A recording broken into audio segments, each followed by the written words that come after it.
Voy a hablar sobre la evolución y el tratamiento de los derechos humanos en el contexto jurídico de la Corte Suprema de Justicia de la Nación.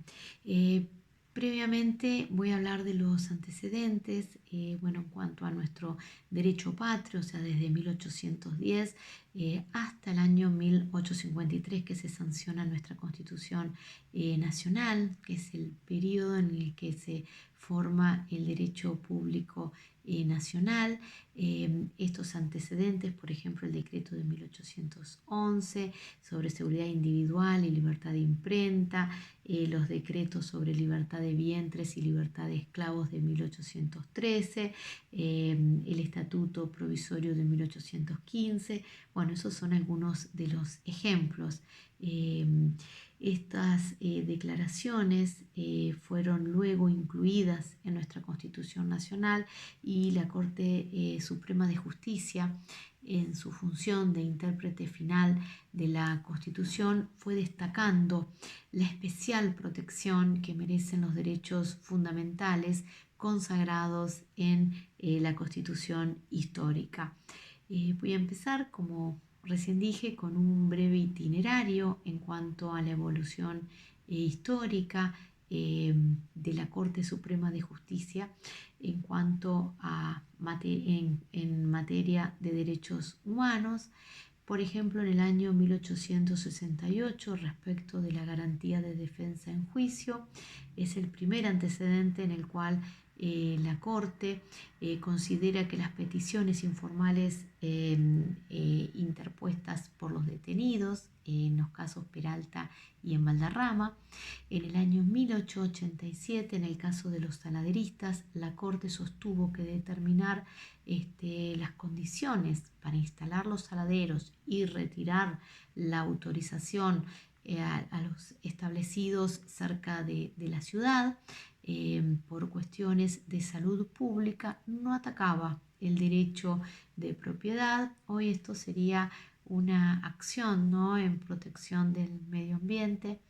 Reconoce también los alcances jurídicos de la emergencia. Por ejemplo, en el caso de Ercolano contra Lanteri, donde se trataba de la fijación, era un caso ante la emergencia habitacional, de la fijación de los precios de los alquileres. La Corte sostiene, en la medida que tal situación de emergencia habitacional. Voy a hablar sobre la evolución y el tratamiento de los derechos humanos en el contexto jurídico de la Corte Suprema de Justicia de la Nación. Previamente voy a hablar de los antecedentes, en cuanto a nuestro derecho patrio, o sea, desde 1810 hasta el año 1853 que se sanciona nuestra Constitución Nacional, que es el periodo en el que se forma el derecho público nacional. Estos antecedentes, por ejemplo, el decreto de 1811 sobre seguridad individual y libertad de imprenta, los decretos sobre libertad de vientres y libertad de esclavos de 1813, el estatuto provisorio de 1815. Bueno, esos son algunos de los ejemplos. Estas declaraciones fueron luego incluidas en nuestra Constitución Nacional y la Corte Suprema de Justicia, en su función de intérprete final de la Constitución, fue destacando la especial protección que merecen los derechos fundamentales consagrados en la Constitución histórica. Voy a empezar, como recién dije, con un breve itinerario en cuanto a la evolución histórica de la Corte Suprema de Justicia en cuanto a en materia de derechos humanos. Por ejemplo, en el año 1868, respecto de la garantía de defensa en juicio, es el primer antecedente en el cual la Corte considera que las peticiones informales interpuestas por los detenidos, en los casos Peralta y en Valderrama. En el año 1887, en el caso de los saladeristas, la Corte sostuvo que determinar las condiciones para instalar los saladeros y retirar la autorización a los establecidos cerca de la ciudad por cuestiones de salud pública, no atacaba el derecho de propiedad. Hoy esto sería una acción, ¿no?, en protección del medio ambiente. Reconoce también los alcances jurídicos de la emergencia. Por ejemplo, en el caso de Ercolano contra Lanteri, donde se trataba de la fijación, era un caso ante la emergencia habitacional, de la fijación de los precios de los alquileres. La Corte sostiene, en la medida que tal situación de emergencia habitacional tuviese un límite temporal, en este caso no sería inconstitucional. Hay también una particular causa, ¿no?, de una mujer naturalizada argentina que solicitaba que se le autorice poder enrolarse. En este caso era Julieta Lanteri. El tribunal consideró que las mujeres en nuestro sistema constitucional se encontraban excluidas de la obligación de prestar el servicio militar. La Constitución fue promulgada en una época en que no estaban los movimientos feministas, por lo cual la letra de la Constitución solo hacía mención a los hombres y desechó tal petición y sostuvo que no se vulneraba el principio de igualdad. Después, en el caso del Colegio Montserrat, ahí vemos un cambio totalmente distinto de la Corte en estas cuestiones. También hay un caso del año 1938, el caso Rusich, donde se podían disponer de vacaciones pagas. También en esa misma línea se expidió otro caso, el caso Castellanos, donde se establecía el pago al empleado del sueldo anual complementario. También en el año 1957 y 1958 tenemos la creación pretoriana de la acción de amparo con los fallos Siri y Cot, que después esto es incorporado en el año 1994 en la reforma constitucional en el artículo 43 de la acción de amparo.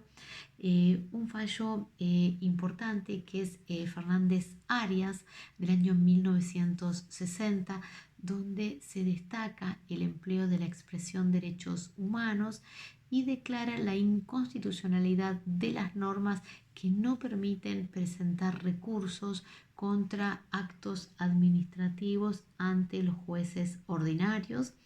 Y otro fallo que también es muy interesante y donde se sienta una doctrina que sería retomada por la Corte en numerosas oportunidades en relación a la libertad de prensa, que es el fallo Sánchez Sorondo de 1968, donde se destaca la esencia de la garantía constitucional de la libertad de imprenta, que radicaba en que todos los hombres gozan del derecho a publicar sus ideas sin censura previa y que no podía negarse al hombre el derecho a expresar su pensamiento respecto de la cosa pública. Y a partir del 83, ya en democracia, está el caso Arenson, donde se defendió la igualdad ante la ley y el derecho a no ser discriminado, donde se le había denegado el derecho a enseñar a un profesor en razón de su baja estatura. También está el caso Repeto, donde la Corte invalida las normas provinciales que limitaban el derecho de enseñar a los extranjeros, donde se exigía la nacionalidad argentina para el ejercicio de la docencia. En el caso Portillo se defendió la objeción de conciencia donde el servicio militar pudiera ser cumplido sin necesidad del empleo de armas. El fundamento es en la libertad de cultos y la libertad de conciencias. En el caso Bastarrica, al no permitir incriminar la tenencia de drogas para consumo personal, la Corte estableció límites estrictos, ¿no?, en cuanto a la injerencia del Estado en la esfera de la intimidad, de acuerdo al artículo 19 de la Constitución Nacional. También es interesante destacar en cuanto a la inviolabilidad del domicilio, que fue defendida por la Corte en los casos Fiorentino, Rayford y Francomano. Antes que se produjera la reforma constitucional del año 1994, que incorpora con rango constitucional los tratados de derechos humanos, la Corte emitió numerosos pronunciamientos en relación con ellos, otorgando así efectividad a disposiciones, por ejemplo, en Ponseti de Balbín en el año 1984, que se defendió el derecho a la intimidad y a la libertad de expresión, en Campillay, donde se sienta la doctrina Campillay, que se exime de responsabilidad los medios al citar la fuente, o sea, de donde proviene la información, un verbo en modo potencial, por ejemplo, parecería, y también dejando en reserva la identidad de los implicados. Otro fallo también muy importante que cambia la vida de los argentinos y de muchas familias, el divorcio vincular, en el caso Sachs de Cejián.